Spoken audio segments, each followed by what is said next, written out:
Hey, people, this is a dull ass day. Man, Now you gonna put that I, all on the people. I am. I put it on the people back. I'm telling everybody, this is a dull ass damn day, man. The sun ain't out shining and they hot, I'm up here in hot Atlanta, and this is Well, just not hey, right. look, I'm cutting you off. It's 80 degrees, 85 degrees here. Damn you down there in Florida. Sunny. I enjoyed my morning. Damn you folks down there in Florida. Yeah, I can walk on the beach and shit. I ain't no beach to walk on or nothing. Go out the bay and stuff, the Tampa Bay and shit. I can't do that. But I had to Shoot. say something, man. I can't believe that goddamn Trump is talking about my president, B.O. He talking about him. He said B.O. ain't shit. I'm gonna have to tell y'all about it. Bye.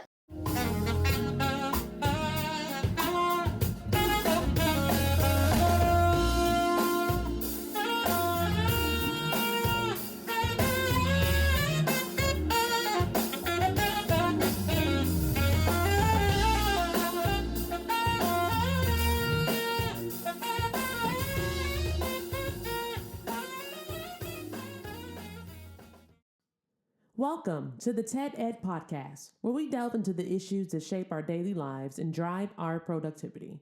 We confront topics that matter deeply to all of us, from healthcare and affirmative action to voting rights and monetary success and failure. We cover it all. And yes, we dive into the complex world of politics, exploring how our country has evolved from slavery to the 21st century. Our content is crafted with care and expertise, drawing from years of experience in these critical areas. We invite you to give the TED Ed podcast a listen. You won't be disappointed. Share your thoughts with friends and confidants, and don't forget to like, comment, and share our episodes. Your engagement helps us grow and reach more listeners. Are you passionate about these topics? Do you have unique insights to share? You could be one of our guest speakers. Drop us a line, send an email, or leave a comment. All requests will be considered. Join us on this journey of exploration and understanding. This is the TED Ed Podcast. Thank you, and enjoy the show. All right, people. I guess I get off of my bad day and not being bright and everything outside. But I had to say this. I couldn't believe that this dumbass fool up there in the White House said this about Barack Obama. I guess our BO is trying to build his library in Chicago. So Trump, who wants to make a joke about it, and everything, saying Barack don't know what the hell he's doing about building, and that all he has to do is call him up, and he'll get his library built under budget. he said I'm a realtor. He said I done built thousands of buildings and stuff. I know how to build. So all you got to do is come to me, and I'll build a building because he don't know what the hell he's doing. He don't know shit. He said he over there messing with them union laborers and stuff and everything. And so they ain't union laborers. They ain't shit. He get around. Trump said he get around that stuff. So he know how to do it. So all he got to do is ask him. He said, but he probably ain't gonna come on and ask me. So he don't know nothing. I tell you how good he is. So he just got to dig in on my president. Oh, Brock, get your stuff done, man. Forget about Trump. I know you can do it. And them people in Chicago and stuff, sometimes you just got to just leave them Negroes alone and go do what you got to do. Cause ain't that one of them? You can't please all of them.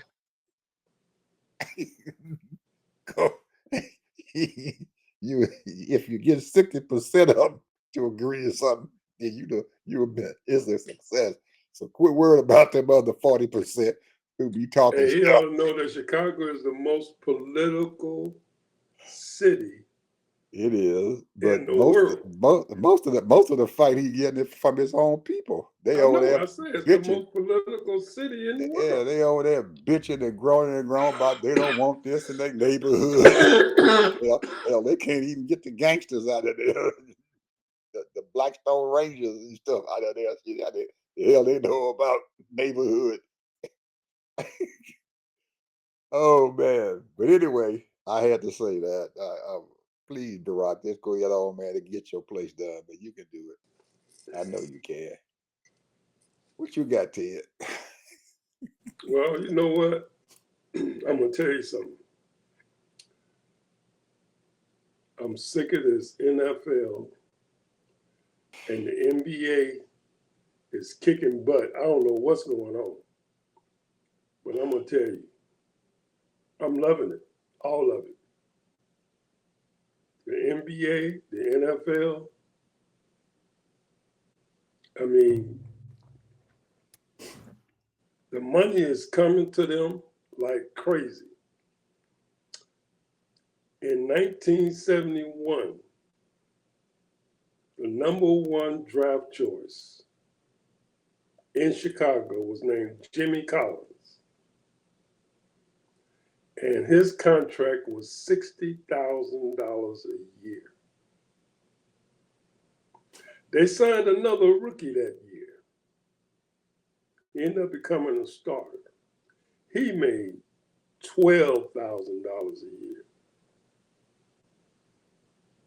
That's how far the NBA has come.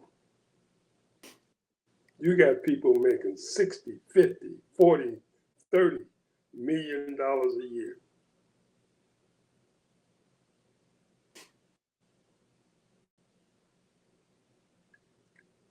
Now, what they're doing with that money, I have no idea.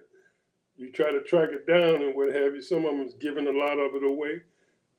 They got their own foundations and they helping here and there. But they're not really making a big difference. When I mean big difference, I mean major changes where you can see the difference.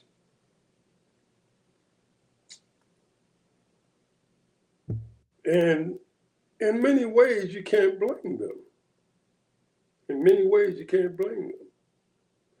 Because historically, when it comes to money, black folk is almost like when they get a little something, it's almost like somebody got to steal it, somebody got to do something with it, or whatever. It's crazy. And it's because when you never had nothing, then you're going to want something. And you want that money. Dick Gregory said this. Two things I remember what he told me. He said, you can't make black people do anything with their money because they're going to do what they want to do. And the second thing is, hey, forget about it. Black folks is never going to come together collectively. Never come together collectively because we are not a monolithic people. We are different tribes in all kinds of units. Even though we might have the same skin color,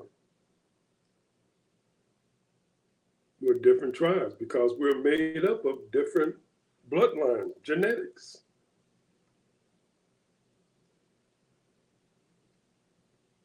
And I don't know why we can't seem to get it together, but I believe what it is that it's fear.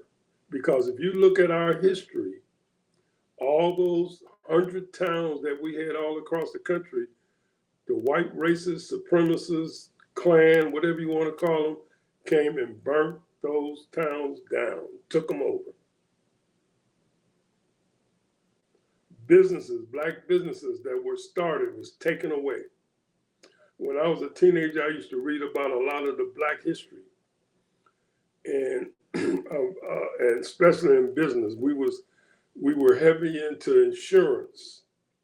We were heavy into transportation and all of those types of things, restaurants and all that. But that's when segregation was pretty much intact. All of that's gone.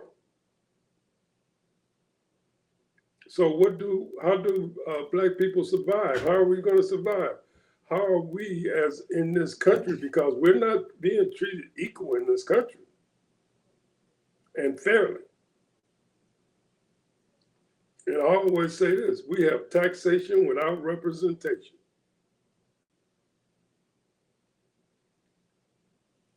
Sports was one of the major things that we used to help us get capital. And so that we can take care of our family, those people that were athletic enough to make the pros. And the second thing is to get you a good education, to get you a good job or start your own business. In general, I mean, this is a fact, 95% of the first 5 years, businesses go out of business. They don't make it. So it's very hard to have your own business because you got to have support. And just surviving is not just having your own business. You have to be successful. You know, just because you make enough money to pay your bills and pay your employees and all of that, that's not successful. That's just that you're just surviving. And that's what we've been doing for the last centuries. A lot of us just surviving.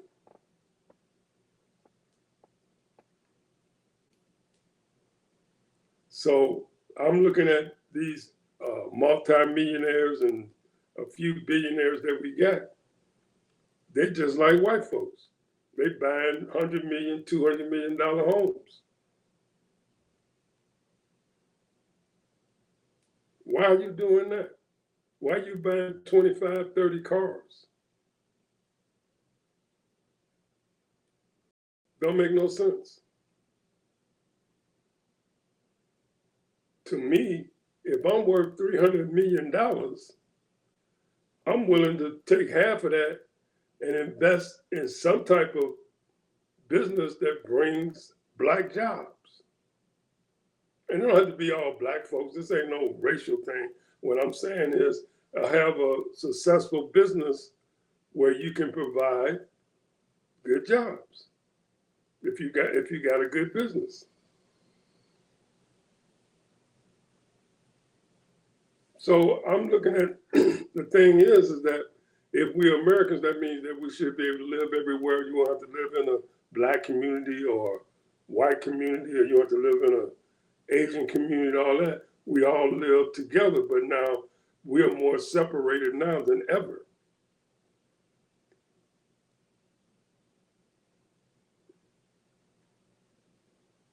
And I mean, all you gotta do is look at it.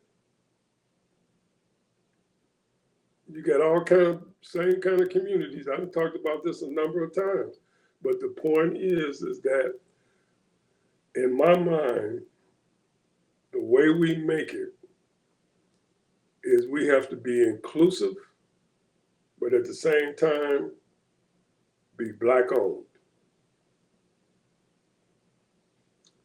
And to be successful. The one thing that we don't get, that we give to other businesses, we give other businesses support, but those people don't give us support. 100%. We hear about a good restaurant, somebody says good food, we go there and we eat. Yeah, that was nice. Owned by Italians, owned by Irish, owned by Asians, owned by whoever.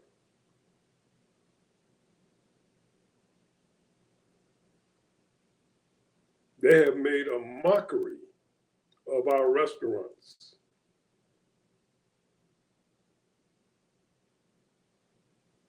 So one thing that really gives you a sense of belonging and what have you is food. What delicacies do we have?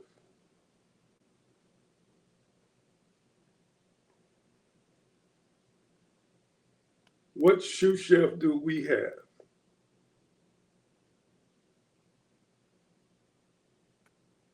Now you have people that come from other countries, like a Caribbean person might be a sous chef, and he brings all kinds of cuisines and what have you. Well, what we call foundational black people, we got our own cuisines too. But do we support it? No.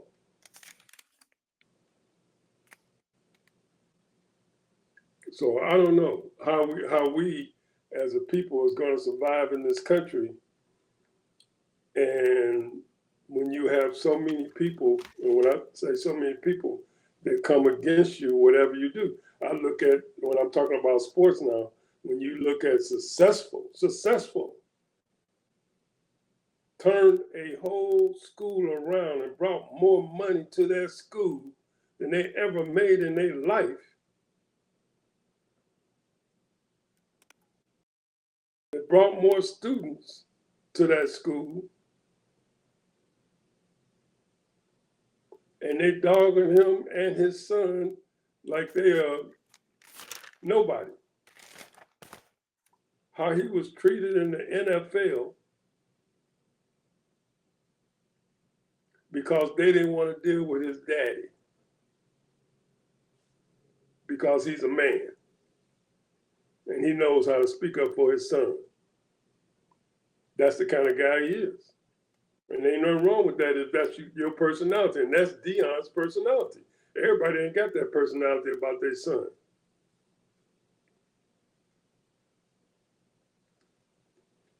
And don't have that kind of authority and to back it up. Dion said things and he backed it up. And he believed his son would back up his stuff.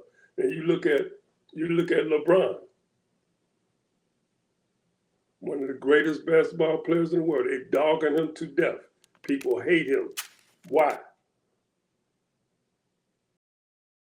Because he's successful. He got only 4 championships. Michael Jordan got 6. So I'm trying to figure out, he's still great. He's still great, just like Kobe got 5. Kobe is great. Bill Russell is great. Kareem Abdul-Jabbar is great. But they want to dog him like he ain't nothing. Came right out of high school. At 18 years old, was a superstar. Ain't never had one incident about nothing.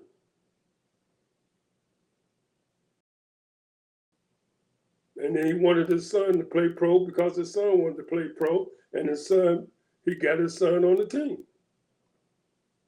I guess people didn't like that. But people have been doing that for years. They just didn't last long enough to be on the same team with their kid.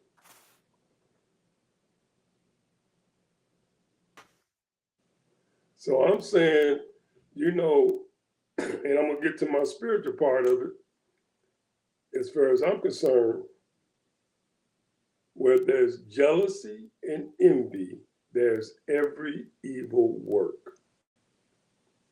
And it's evil what these people are doing. Evil.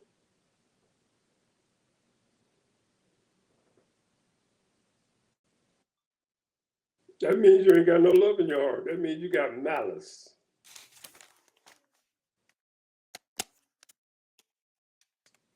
So I'm so happy that LeBron got what he wanted. I'm happy that Dion got what he wanted, and his son is gonna make the pros. And I can guarantee you, he's gonna show out if he get the opportunity.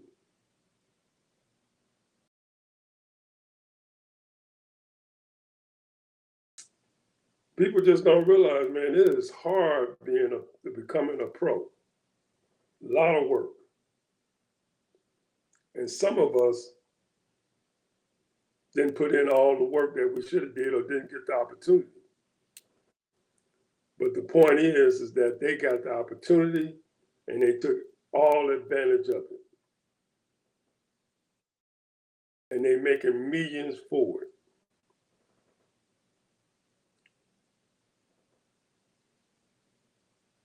I mean, it's just sad, man. You got black folks talking about Dion for no reason and talking about LeBron for no reason.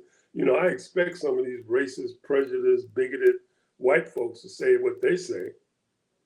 I read their comments all the time.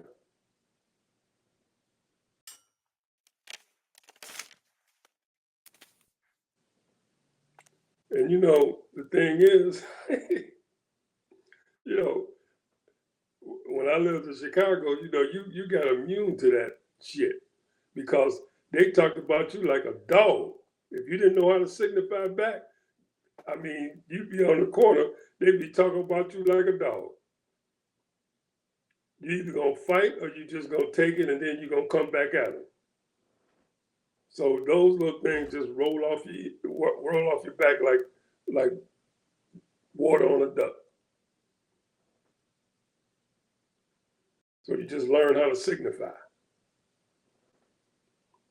Talk crap just like they talk crap. So when you talk about these people, you ain't saying nothing but showing your malice and your jealousy. I can't stand people like that. You know what Jesus said about that? He said, when you talk about a person and disrupt their character, that's just like assassination. You have just murdered that person.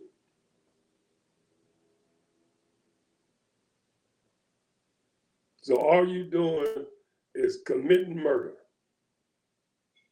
And you don't even know it. Because your heart is hard. You don't have no compassion. You don't look at how hard it took Deion Sanders to make it from nothing, from LeBron James making it from nothing. Both of them raised by a single mom.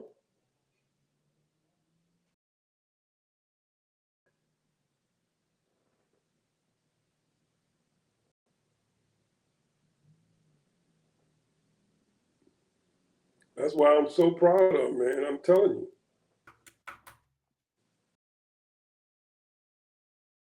I'll tell you a story about Deion. I was working as a night auditor in Tampa.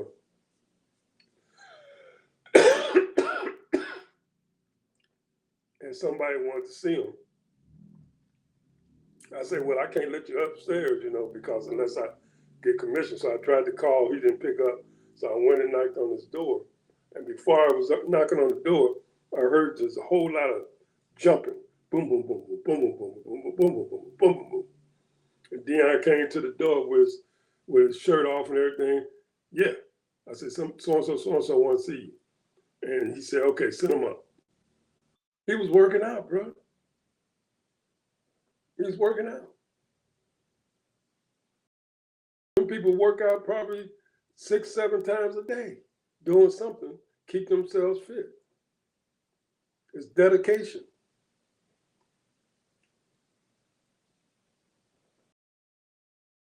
That takes a lot of dedication. Some that a lot of these couch potatoes don't know about. All they want to do is talk about, oh, he missed that jump shot, oh, he didn't get that rebound. He's a bum, he's a flopper. But that's okay. The cream always rises to the top. All the time.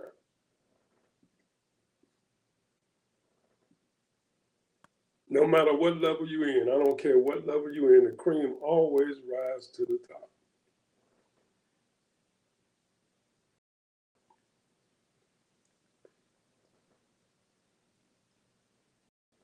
But that's what I want to say about sports. Okay. Now,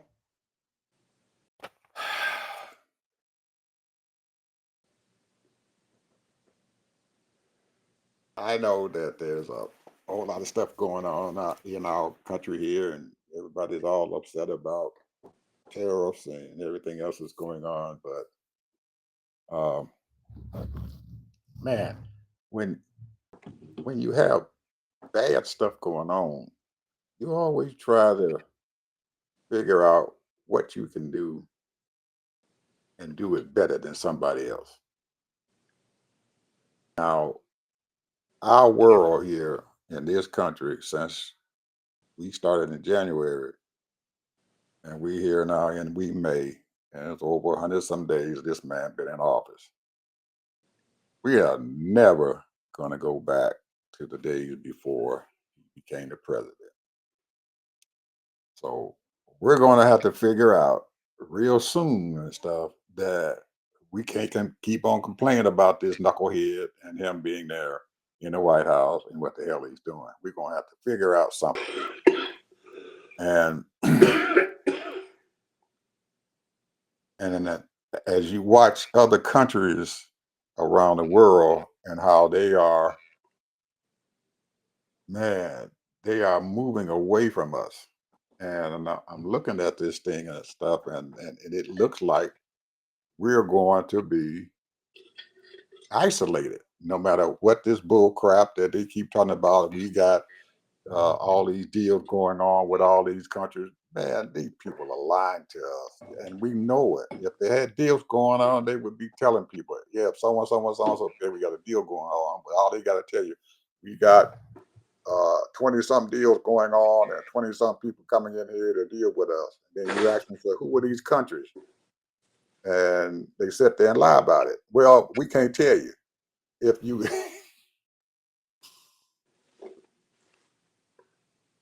So I've been looking outside this country and seeing what the heck these other nations and stuff are doing. They are slowly but surely moving away from us.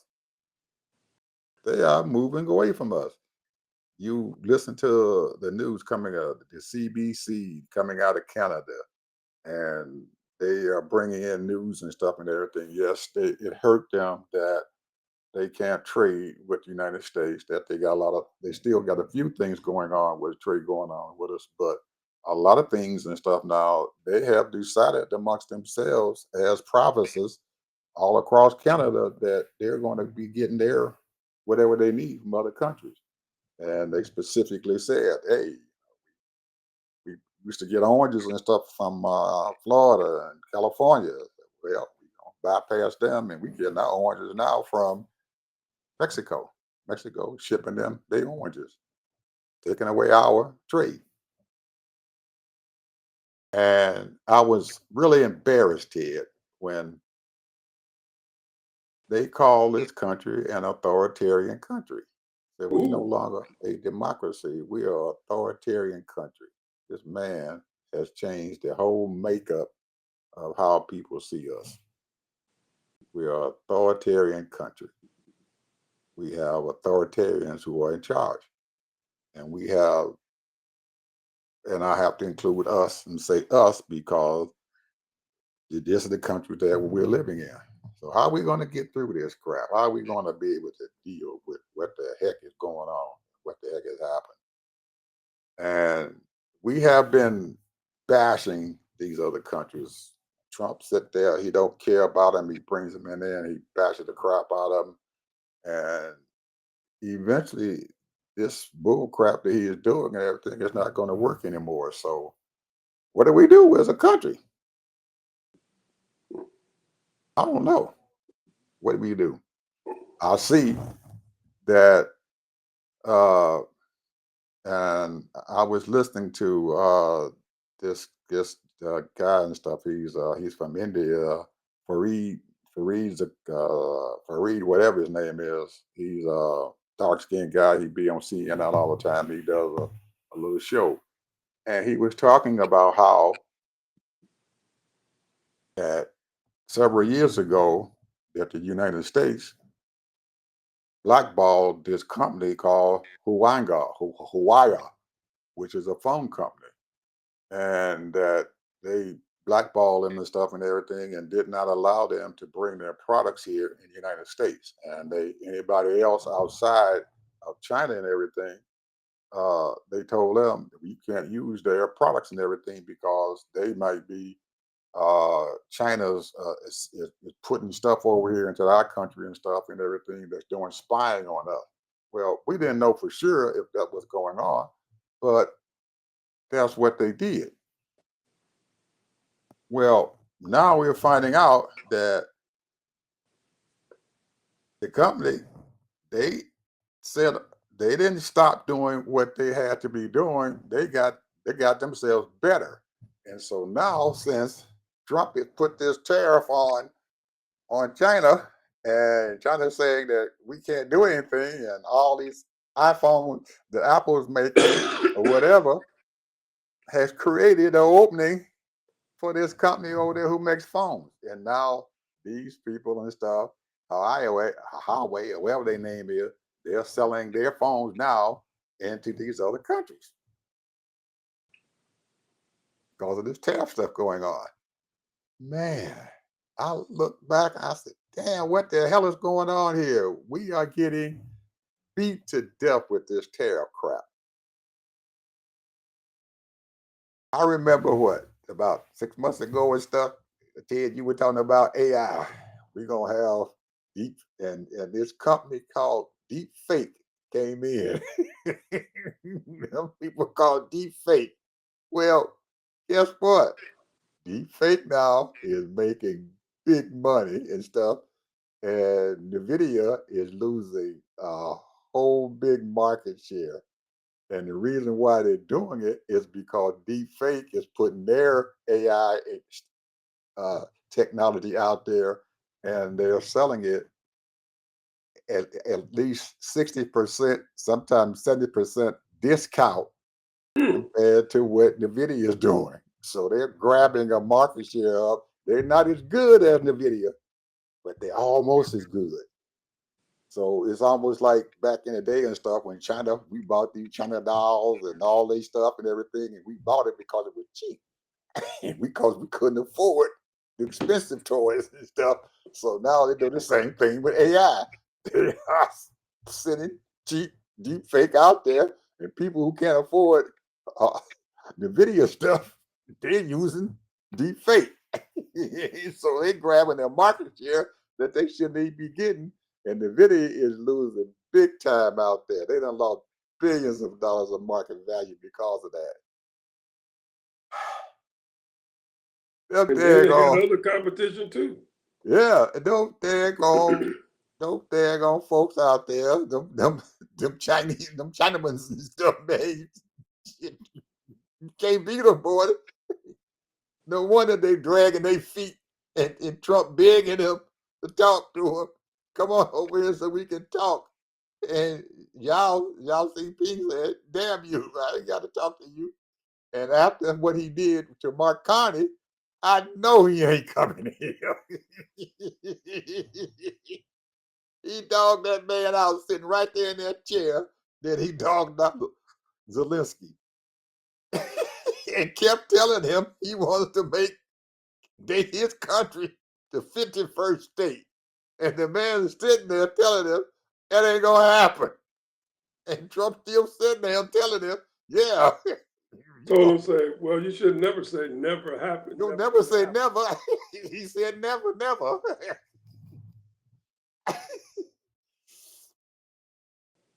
Do you think anybody else going to be fool enough to come there to our country and deal with us? He embarrassed Japan. Japan, 2 months ago, they come over here and they thought they were going to be getting a negotiation, and Trump laughed at them. Them Japanese got up out the table and stuff and went back home. People ain't going to keep taking that stuff, Ted. So my thing is, what do we do? What's our best alternative here? Well, number one, all the hundreds of thousands of manufacturing companies that's all over, especially China, but in other parts of the country, are manufacturing we're not up to stuff to make all the little things that we need. We can't. We don't have, like you just said, we ain't got the manpower to do it. We don't have the technology to do it right now. We don't have the equipment while it get it done. And I'm gonna Now, be honest, Trump's concept is absolutely right. People been saying that. I've been saying that for decades.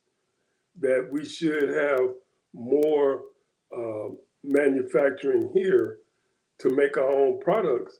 But when it comes to different sectors, it's not profitable because you would have to charge too much money. much Because money. America is not going to work for no $10, $12 an hour, bro. They're not. They're not going to do that. These people over there making $5, some of them a day, or $5 an hour over there in China. And another thing that they got in China and stuff that we don't have and stuff is that they are using AI and mechanized, and they're using robots to build these parts and all this other stuff that they got going on. Robotics and stuff is almost in every field of products and stuff that's out there. They even got robotics in the clothing industry to help them to make clothes with these robots. They got them in their car plants. They got them in the plant where Apple makes their iPhones and stuff at. They have robots in there that is helping those folks and stuff produce these phones that we use and the computers that we use. They're using robots. And we're not doing that. And they can do this a lot cheaper than we can. Just like they use deep fake. they done figured out a way how to cheaply do it. And now they figured out a way how to make these chips and everything that nobody else could make. They're making these chips now. You know, the one thing that America won't admit, and I said this before many times over, when you don't properly educate all your people and get the best out of it, because everybody's not going to be a genius, in certain fields, especially technology and what have you. You got to have a certain kind of mentality for that. And so, therefore, if you don't educate and find out those people and educate them and treat people fairly, that's America's problem. Racism, prejudice, bigotry, and then you're talking about that income bracket, the classism. Classism is really more than just money. You got a lot of people that's working in the factory making 120, 150,000. You got a lot of people work for the post office making 100, 150,000 and all that. But classism also is people that are smart enough that's bringing and creating stuff. Ingenuity, different ideas, coming up with different stuff, creating things. And obviously, China knows how to. They are doing it, but the other countries are doing it too. I will give you an example here. Mark Carney, the Canadian Prime Minister, he came here, got his, and Trump tried to embarrass him and everything. He sat there and took that shit, and I wouldn't have took it. I'd have got up and walked out, but he did, and he went back to his country. Canada is made up of different provinces. They have I think 13 or 14 provinces all the way across the thing. And the prime minister and stuff really doesn't control those provinces. They have premiers who are in lead of those provinces. Yep. They just had a meeting of all the premiers and stuff around the table. And the prime minister was sitting there telling them what he got from the United States, which was zilch, nothing. He got nothing from Trump at all. But what they have done and stuff, and these provinces have done, is that they figured out ways of how to continue to keep their people employed. The GM plant that they have up there in Canada and stuff, in one of those provinces and stuff, GM has started laying off their employees. Well, the premier got on the news today and everything and said yes, they have been laying off. GM is laying off people, but he said we have another way of keeping these people working. We're going to put them to work making our vehicles and stuff that we need for our military. We need something like 150,000 of these vehicles. So we were planning on making these and giving them the contract for them down the road. We're going to up this thing now and put them people back to work.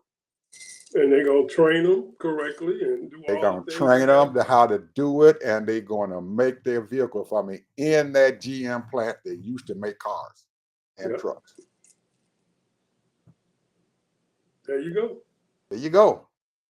So they putting their people back to work. The rest of the folks who are working out there, they found other outlets and stuff for their products. They are shipping products, their product, and they coming to the United States. They shipping it out on the West Coast and on the East Coast to these other countries and stuff who need their products. We're not doing that. We're sitting there and everything and looking stupid and stuff and everything and waiting on this nut there in the White House to decide what the hell he wants to do.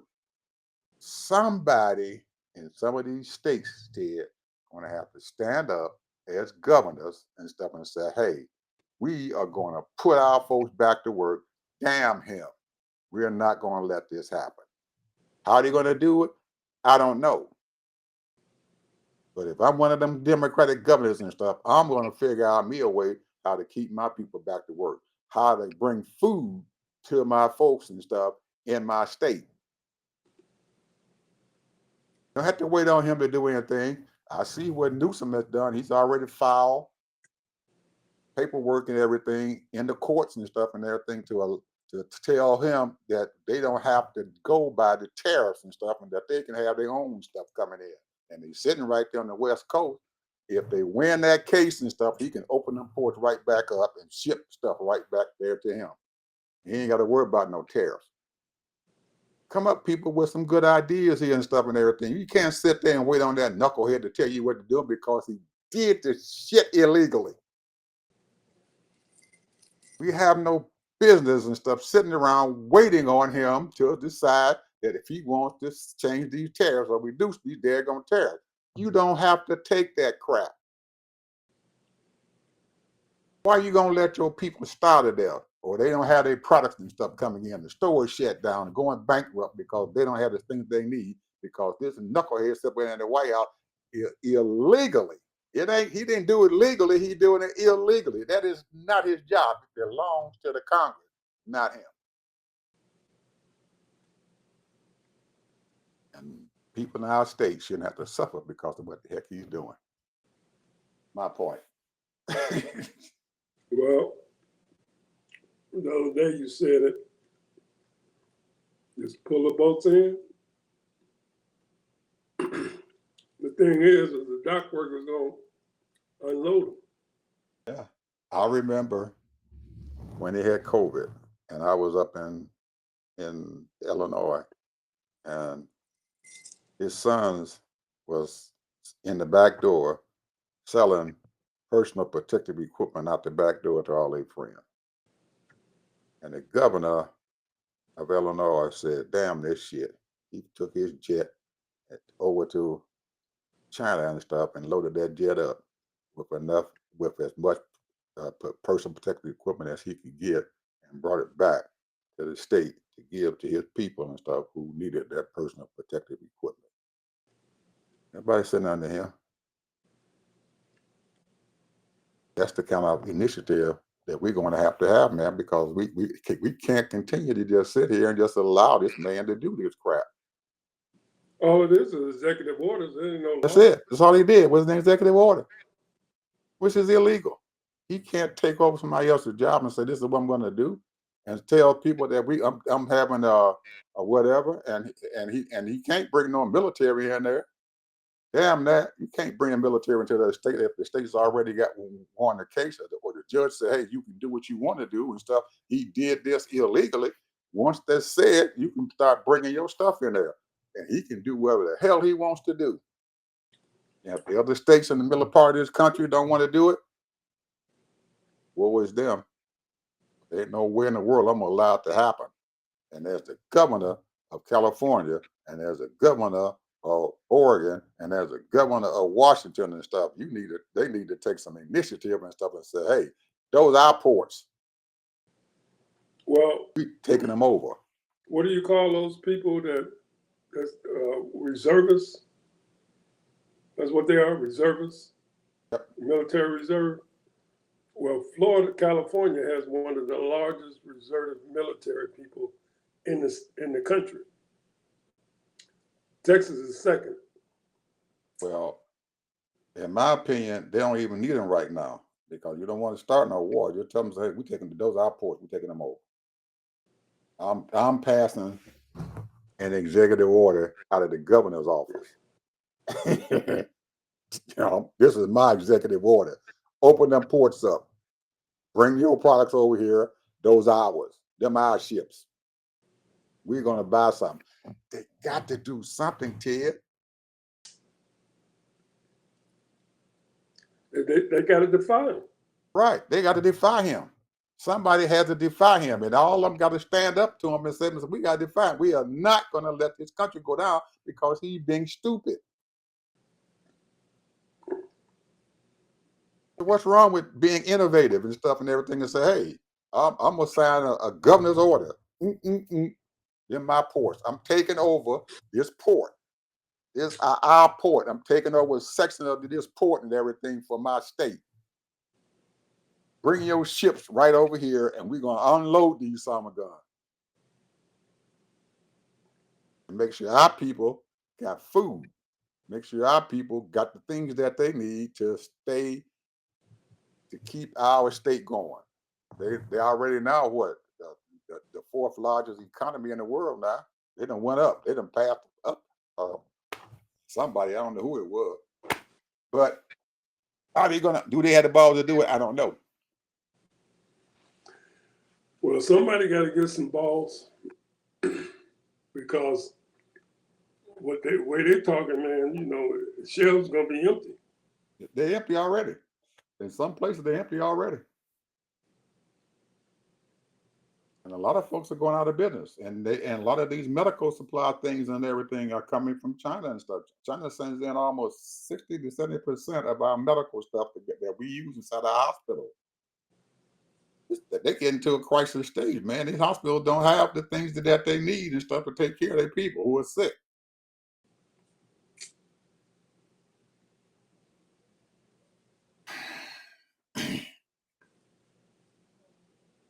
Hey, you got to think out that box and make them decide what the heck you're going to do. You can't do this. Yes, I can. You did it. Why can't I do it? What are you going to do to stop them? I'm going to send the army in there. Don't send them people over here. That's going to be a big fight. Our National Guard going to be sitting right up in here watching our stuff. We're going to have a conflict here.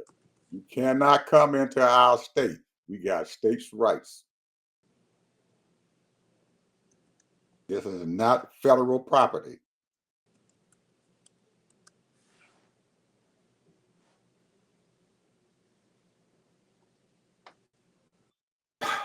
Anyway, Ted, I don't know. I guess I'm a radical. I just get radical about shit. I don't, man.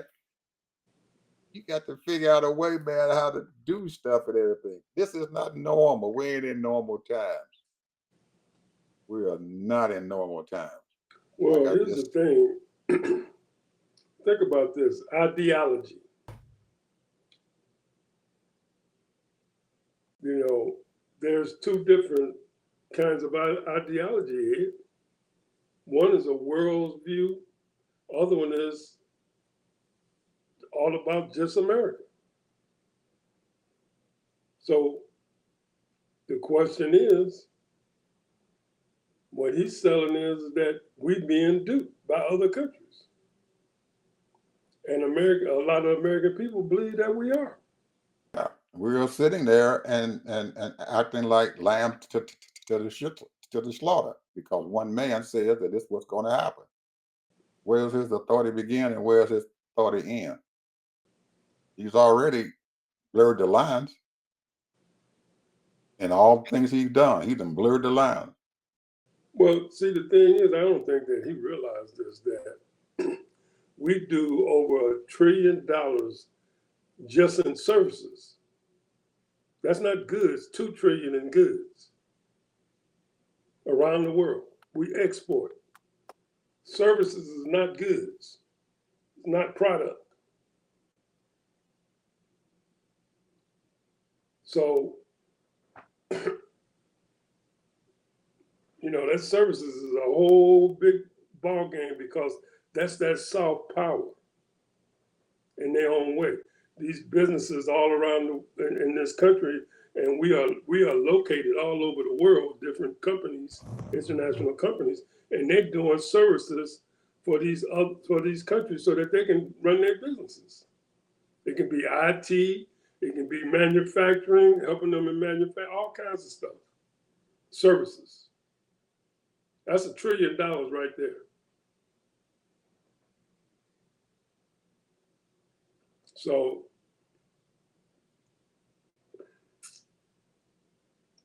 I don't know, I don't think he realized, man, that we are in a world economy, and one man has turned this whole thing. And in a way, when you think about it,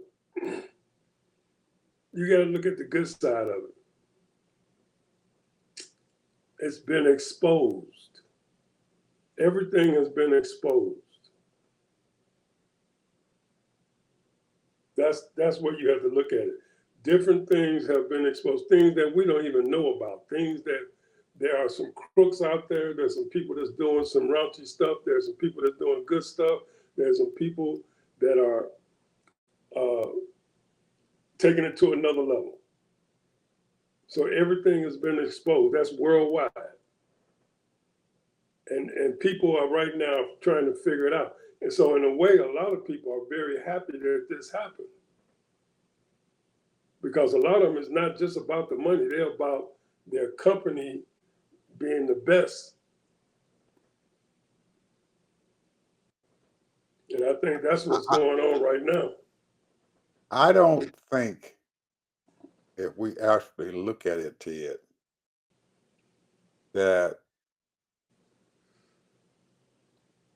Xi Jinping, who is the premier of the Communist Party, he's the leader of the Communist Party. They only got one party system in China. I don't think that Xi Jinping created all this stuff and did what they're doing and stuff now in China. He didn't. There are people and stuff there in China and stuff who have taken it upon themselves to get better. And they've asked him to let them get better. So he's saying to them, we're going to educate our people, just like we are talking about.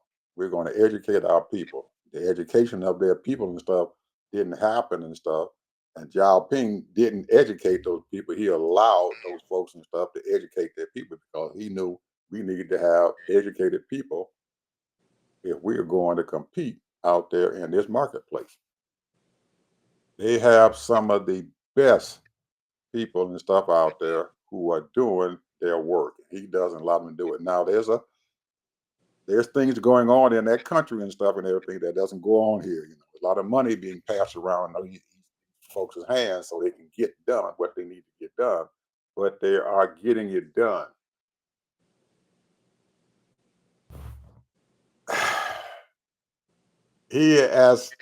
I know that he has not sat there and told them, I said, well, we're going to have construction going on here where we can build a skyscraper in less time than anybody else can build a skyscraper in the world. They can put up a skyscraper in a third of the time that it takes anybody else to do. Huge skyscrapers. They build 3 floors a day. No other company or no other country in this world can say that. It takes us to build a skyscraper. We might take us 2 years to build it. They can build it in less than 6 months, so sometimes 9 months. A skyscraper. They have high-speed rails running through there, 100 and some kilometers an hour. They can build bridges and stuff and everything in less time than anybody can.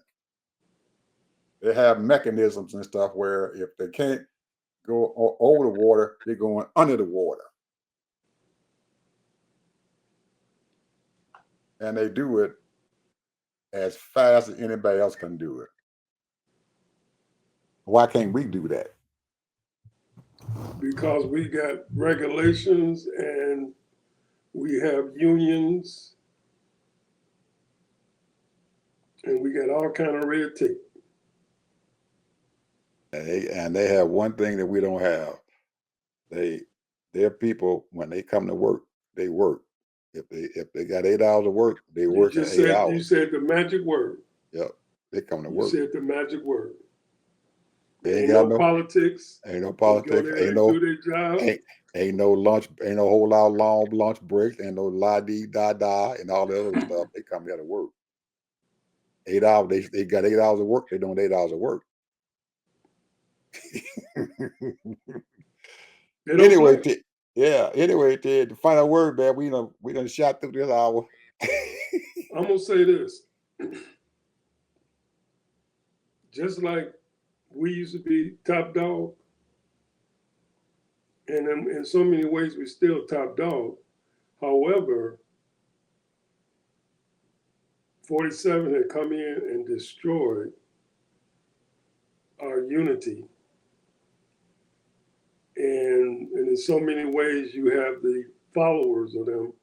Even when he wasn't in office, they continually to stop the progress or try to stop the progress. This ain't about all of this mess that they got DEI and all of this stuff. This is about stopping progress for certain people. I thought India was a class system. That's right, we are a class system. And they have hurted this country. So it is what it is, I mean, those people that's successful, they're gonna be successful. So, until we get taken down, if we get taken down, the only thing we got is, we got nuclear power. You could forget our DOD, to a certain degree. We got planes falling off the ships. We got airplanes falling out of the sky. They don't know what they're doing, bro. They don't know what they're doing. You got a person that's running around firing all the doctors and researchers. I mean, you can resist for so long, but like you said earlier last night, it has to be more than 2 or 3 million people protesting. It's got to be the whole country. Going to have to say, hey, we want J.D. Vance and Donald Trump, all of them out of there. Because we ain't moving up. We're going backwards. That's my last word. All right, Ted, you got your last word in there. The only thing I can keep on saying is that there's a way, and people, we got to find a way to get this thing out, because I can't see me letting my children and my grandchildren starve because we got a knuckleheads up in that White House that don't give a crap. And he is not doing what he's supposed to be doing. He's supposed to protect this country and the people in it, and he is not doing that. All right, folks. We'll see you tomorrow. Bye-bye.